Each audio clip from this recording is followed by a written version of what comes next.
Friends, क्या आपको याद है कि स्कूल में हमने एवरेजेस का कॉन्सेप्ट सीखा था?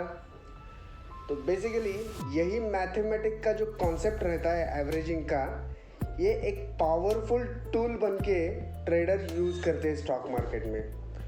क्योंकि स्टॉक्स की आपको तो पता है वॉलेटिलिटी ज़्यादा होती है, तो ये जो मूविंग एवरेजेस रहते हैं वो आपको स्टॉक्स की जो प्राइस का नॉइज़ रहता है वो हटाता है, और स्टॉक की जो एवरेज प्राइस होती है वो आपको निकाल के देता है। तो हेलो फ्रेंड्स, मैं हूँ श्रीकांत और आज हम जानेंगे कि मूविंग एवरेजेस आखिर होते क्या है और स्टॉक एनालिसिस्ट इसका यूज़ कैसे करते हैं और क्यों करते हैं और इसका महत्व क्यों है।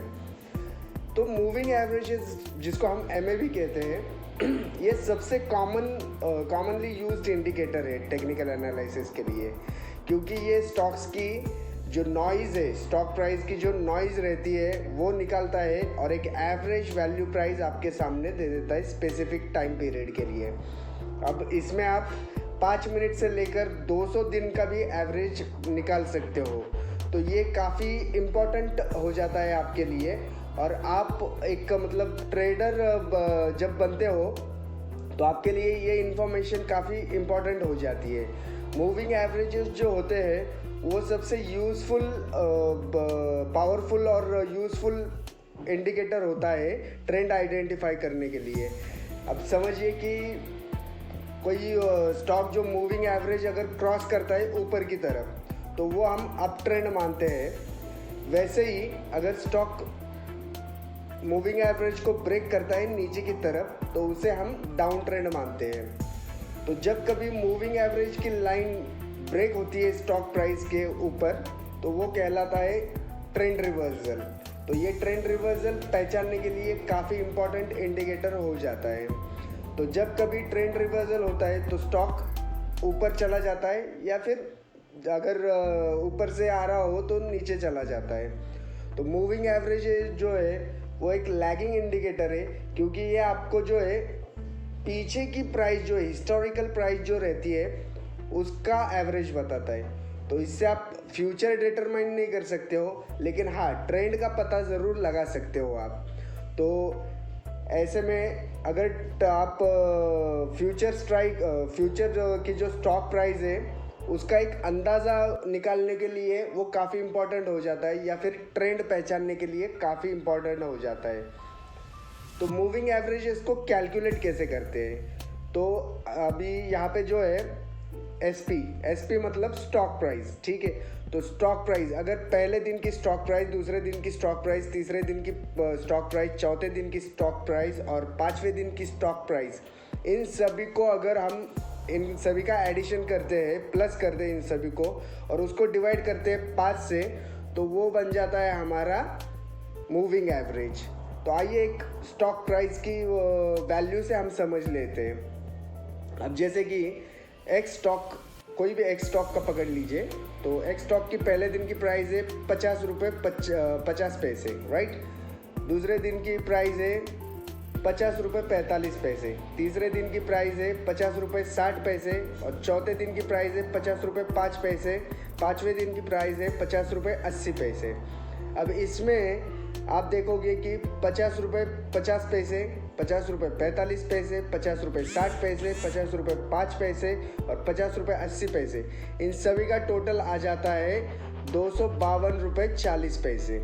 अब इसको हम डिवाइड करेंगे 5, क्योंकि 5 दिनों का एवरेज निकालना है हमें, तो इसको हम 5 से डिवाइड करेंगे तो आंसर आ जाता है 50 रुपये 48 पैसे, राइट। तो ये आपकी एक एवरेज प्राइस होती है। तो इस एवरेज प्राइस के ऊपर जब स्टॉक निकलेगा तो समझिए कि वहाँ पे अप ट्रेंड शुरू हो गया है। अगर इसके डाउन साइड को मूव करता है तो समझिए यहाँ से स्टॉक जो है वो डाउन ट्रेंड में चला जा रहा है।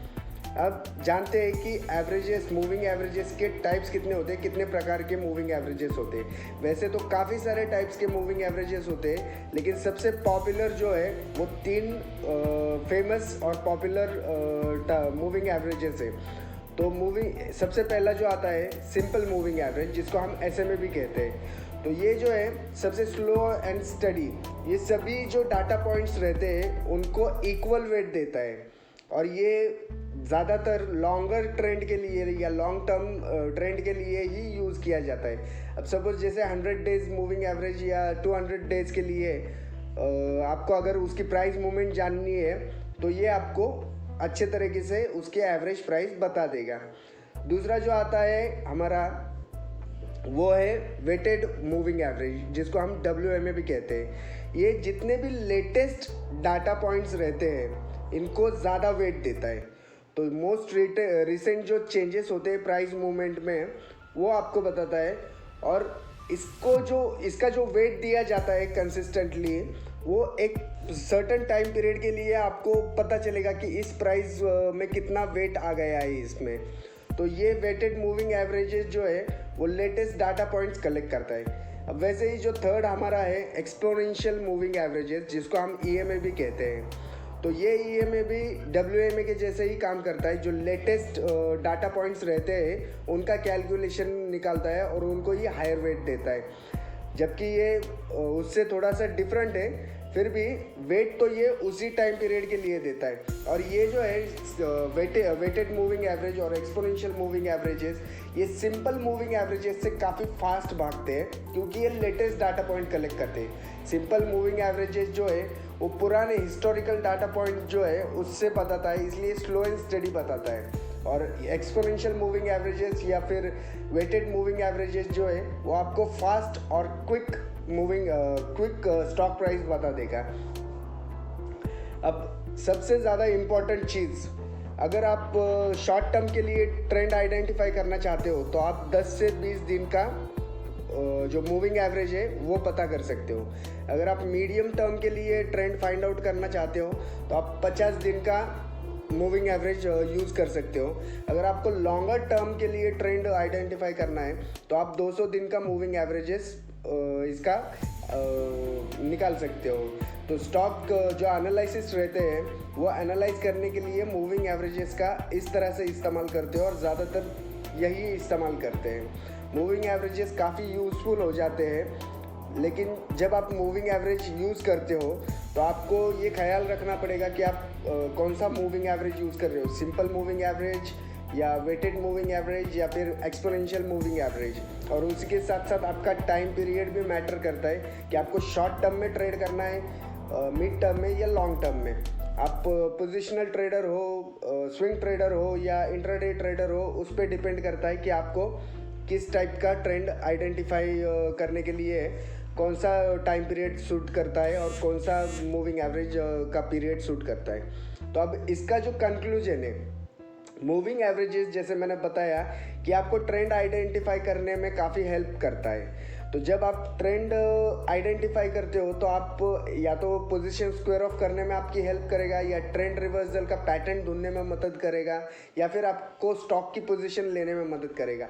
क्योंकि ये जो प्राइस है काफ़ी स्मूथ करता है, सब नॉइज़ हटा देता है और स्टॉक की जो एवरेज प्राइस रहती है वो एवरेज प्राइस आपके सामने ला के रख देता है। तो ये काफ़ी इंपॉर्टेंट इंडिकेटर हो जाता है मूविंग एवरेजेस का। क्योंकि और सबसे अहम बात तो ये है कि ये आपको हिस्टोरिकल पॉइंट जो है, हिस्टोरिकल प्राइस जो है वो आपको उसका एवरेज निकाल के देता है। अब आप कैलकुलेटर लेके तो बैठ नहीं सकते या एक्सेल शीट पे लेके बैठ नहीं सकते कि यार स्टॉक का क्या एवरेज प्राइस होगा। तो बेटर है आप किसी सर्टेन टाइम पीरियड के लिए, सर्टेन टाइम फ्रेम के लिए आप मूविंग एवरेज अप्लाई कर दीजिए और जानिए कि आपके स्टॉक की प्राइस, एवरेज प्राइस क्या चल रही है। लेकिन हाँ, अगर जब आप कोई भी मूविंग एवरेज यूज़ करते हो, जैसे कि मैंने बताया ये हिस्टोरिकल स्टॉक प्राइस का जो एवरेज है वो रहता है, तो आप इससे फ्यूचर प्राइस डिटरमाइन नहीं कर सकते, सिर्फ ट्रेंड पता कर सकते हो, राइट। तो जब फ्यूचर प्राइस जो रहती है स्टॉक की वो आप उसको डिटरमाइन नहीं कर सकते हो, आपको पता नहीं चल सकता कि फ्यूचर में ये कितने तक जाएगा या कितने तक नीचे आएगा या कितने तक ऊपर जाएगा। तो आपको लेकिन एक अंदाज़ा हो जाता है कि यार चलो अब से ये ट्रेंड शुरू हो गया है, अब ट्रेंड शुरू हो गया है, ये डाउन ट्रेंड शुरू हो गया है। तो ट्रेंड एनालिसिस के लिए ये काफ़ी अच्छा एक इंडिकेटर है। तो आप इसे काफ़ी अच्छे से अप्लाई कीजिए, समझिए, खुद हिस्टोरिकल मार्केट में इसे देखिए, चेक कीजिए, या लाइव मार्केट में भी इसे चेक कीजिए और तब जाके इस इंडिकेटर पे आप भरोसा कीजिए।